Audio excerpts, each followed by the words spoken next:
मामा हो काय झालं? मॅडम सत्यदादा घरात नाही. काय?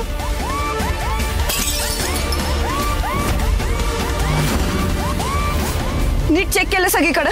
हो पण कुठे दिसले नाही ते. जा परत एकदा चेक करा. हो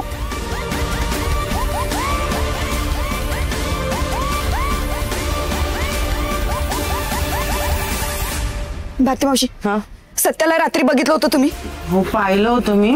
तुमच्या अंगावर ब्लँकेट घालताना आणि नंतर इथे शेकोटी जवळ आला होता आणि मग घरात गेला. बाहेर जाताना नाही पाहिलं मी त्याला. रात्री कुणाला आत येताना बघितलं होतं?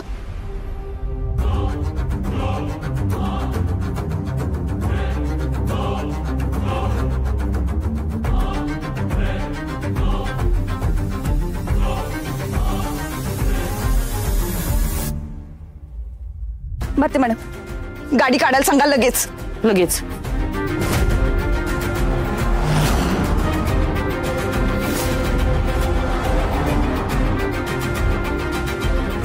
हॅलो कदम, सगळ्या गाड्या नीट चेक करा.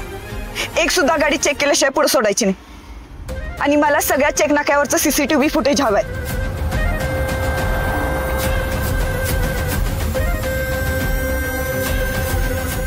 गेला असेल. सांगितलं होतं बाहेर पडू नकोस म्हणून. बरोबर जे सांगते त्याच्या उलट वागतोय.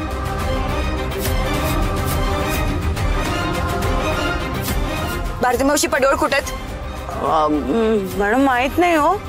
सकाळपासून दिसलेच नाहीयेत. मला वाटलं असतील ते कुठेच पण काय माहित. नाही म्हणजे असले असते तर आले असते ना आपल्या सोबत.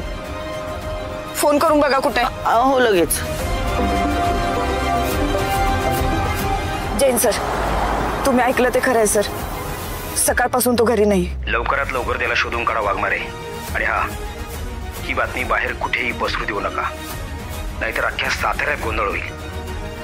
नाही सर, तुम्ही काळजी नका करू.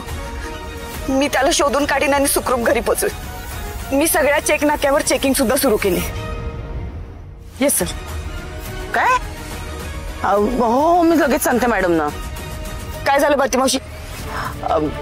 मॅडम सत्याचं लोकेशन ट्रेस झालंय. कुठं आहे तो? आपलं भवानीनगर पोलीस स्टेशन. काय? भारती मावशी तुम्ही पुढे वा, मी चेंज करून येते.